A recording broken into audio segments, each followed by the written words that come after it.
सोचिए युद्ध का मैदान हो, बड़े बड़े धुरंधर हार मान चुके हों और अचानक एक मामूली सा ई रैंक पोर्टर यानी सामान उठाने वाला पूरे युद्ध का पासा पलट दे। आज के इस विश्लेषण में हम बिल्कुल इसी विडंबना और इस रोंगटे खड़े कर देने वाली घटना की गहराई में जाएंगे। हम देखेंगे कि आखिर वहाँ असल में हुआ क्या था और कैसे एक अंडरडॉग ने पूरे एलीट बैटलफील्ड पर अपना कब्जा जमा लिया। सबसे बड़ा सवाल जो दिमाग में आता है वो ये है कि एक एलीट स्ट्राइक टीम जिस डंजन बॉस का बाल भी बाका नहीं कर पाई, उसे एक मामूली ई रैंक सामान उठाने वाले ने अकेले कैसे नेस्तनाबूद कर दिया। ताकत का ये जो विशाल अंतर है ना, यही इस पूरी घटना को इतना थ्रिलिंग बनाता है। चलिए इस रहस्य से पर्दा उठाते हैं और इसके पीछे की असली वजह को डिकोड करते हैं। तो इस कहानी की शुरुआत होती है रहस्यमयी हंटर की वापसी से। कागजों पर देखें तो सुंग जिनवू सिर्फ एक ई रैंक पोर्टर है, लेकिन यहाँ एक बहुत ही दिलचस्प डिटेल छुपकर सामने आती है। एक बेहद संवेदनशील हंटर नोटिस करती है कि जिनवू से बाकियों की तरह कोई अजीब सी बदबू नहीं बल्कि एक अच्छी खुशबू आ रही है। ये कोई मामूली बात नहीं है, ये इस बात का बहुत बड़ा हिंट है कि उसका नया प्लेयर सिस्टम उसे बाकी सभी हंटर से पूरी तरह अलग और बेहद शक्तिशाली बना रहा है। और हंटर्स गिल्ड के ऑपरेशंस का स्केल देखिए। गिल्ड खुद को लेकर इतनी ज्यादा आश्वस्त थी कि वो एक ही दिन में 2 अलग अलग रेड्स, एक ए रैंक और एक सी रैंक, एक साथ चला रही थी। ये उनकी गजब की क्षमता तो दिखाता ही है, लेकिन कहीं ना कहीं उनके ओवर कॉन्फिडेंस को भी उजागर कर देता है। अब चलते हैं डंजन के अंदर, जहां शुरू होती है एक बेहद खतरनाक और जानलेवा रेड। अगर हम कैप्टन किसी की टीम पर एक नजर डालें तो पता चलता है कि ये कितनी बड़ी भूल थी।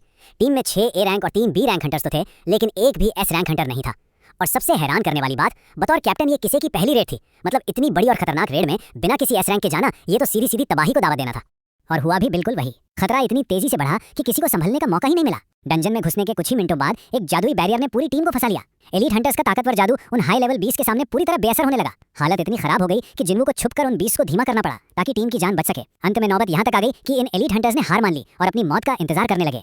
और ठीक उसी खौफनाक माहौल में एंट्री होती है डंजन बॉस कार गैल्कन की। उसका ये डायलॉग, क्या तुम्हें लगा मैंने तुम्हें यहाँ सिर्फ अपने मनोरंजन के लिए बुलाया है? कार गैल्कन के भारी अहंकार और उसकी डरा देने वाली मौजूदगी को बिल्कुल परफेक्ट तरीके से सामने रखता है। उसने साफ कर दिया था कि ये कोई खेल नहीं है बल्कि उनकी मौत का पक्का इंतजाम है। और यहीं से मंच तैयार होता है सबसे बड़े टकराव का, जिनवू बनाम कार गैल्कन। ये सीन सच में सबसे बड़ा विरोधाभास है। जरा सोचिए, एक तरफ ए रैंक कैप्टन पूरी तरह हार मानकर अपनी आखिरी वसीयत सौंप देता है और वहीं दूसरी तरफ ई रैंक का ये पोर्टर बड़ी ही शांति से एक साधारण सी कुल्हाड़ी उधार लेता है और सीधे युद्ध के मैदान में उतर जाता है। ये पल लिटरली रोंगटे खड़े कर देने वाला है। युद्ध के मैदान में जिनवू ने जो सामरिक दबदबा दिखाया वो बस माइंड ब्लोइंग था। उसने ग्रेविटी एक्सेलरेशन का इस्तेमाल किया और दुश्मनों को पलक झपकते ही कुचल कर रख दिया। और जब बॉस ने अपनी सेना की संख्या बल का घमंड दिखाया तो जिनवू ने अपनी खुद की सैकड़ों शैडो सोल्जर्स की विशाल सेना खड़ी कर दी। मतलब उसने कार गैल्कन के सबसे बड़े फायदे को ही उसकी सबसे बड़ी कमजोरी में बदल दिया। दोनों के लड़ने के तरीके में जमीन आसमान का फर्क था। कार गैल्कन के पास ड्रैगन फायर, जहर और मैजिक शील्ड्स जैसे खतरनाक हथियार थे, लेकिन जिनवू की रणनीति एकदम सटीक थी। उसे अच्छी तरह पता था कि किसी भी जादूगर की जादुई शील्ड हटने के बाद वे प्योर फिजिकल अटैक्स के सामने कितने कमजोर पड़ जाते हैं। बस अपनी भारी संख्या और क्रूर शारीरिक हमलों के दम पर जिनवू ने उन सारे जादुई सुरक्षा घेरों की धज्जियां उड़ा दी। लड़ाई खत्म होने के बाद हमें देखने को मिलती है एक नई शुरुआत, डस्क, एक नई शक्ति। ये पूरा प्रोसेस जिनवू की खौफनाक कुशलता को साबित करता है। सबसे पहले कारगलक को बुरी तरह हराना और उसका घमंड चकनाचूर करना, फिर अपनी एक्सट्रैक्शन एबिलिटी का इस्तेमाल करके उसकी परछाई निकालना और फाइनली उस ताकतवर बॉस को एक वफादार शैडो के रूप में पुनर्जीवित करना। इस नई और खतरनाक ताकत को जिनवू ने नाम दिया डस्क। और इस सब के बाद शुरू होता है गिल्ड मास्टर का लक्ष्य। लड़ाई खत्म होते ही सीन पर अचानक हंटर एसोसिएशन की सर्वेलेंस टीम आधमकती है। ये कोई नॉर्मल टीम नहीं है, ये एक विशेष टीम है जिसे घटनास्थल को सुरक्षित करने और बचे हुए हंटर्स को चुपचाप वहां से निकालने के लिए भेजा गया था। दरअसल एसोसिएशन किसी भी कीमत पर जिनवू की इन गॉड लाइक शक्तियों को दुनिया की नजरों से बचाकर टॉप सीक्रेट रखना चाहता है। अब यहाँ एक बहुत ही गहरा सवाल उठता है, क्या एक अकेला हंटर ए रैंक या उससे ऊपर का डंजन पूरी तरह अकेले साफ कर सकता है?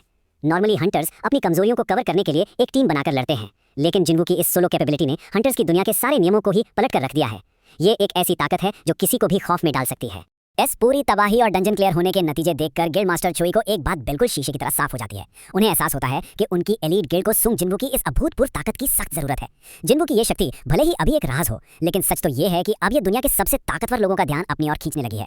अंत में गिल्ड मास्टर का ये डायलॉग बहुत कुछ सोचने पर मजबूर कर देता है। मैं जानता हूँ कि हमें उसकी जरूरत है, मैं वो सब करूंगा जो मैं कर सकता हूँ। ये एक ऐसा थॉट है जो दिमाग में अटक कर रह जाता है। गिल्ड मास्टर इस अनस्टॉपेबल ई रैंक हंटर को अपनी टीम में शामिल करने के लिए आखिर किस हद तक जाएंगे? आज का ये विश्लेषण यहीं खत्म होता है, लेकिन एक बात तो तय है, जिनवू की ये कहानी अभी बहुत बड़े और रोमांचक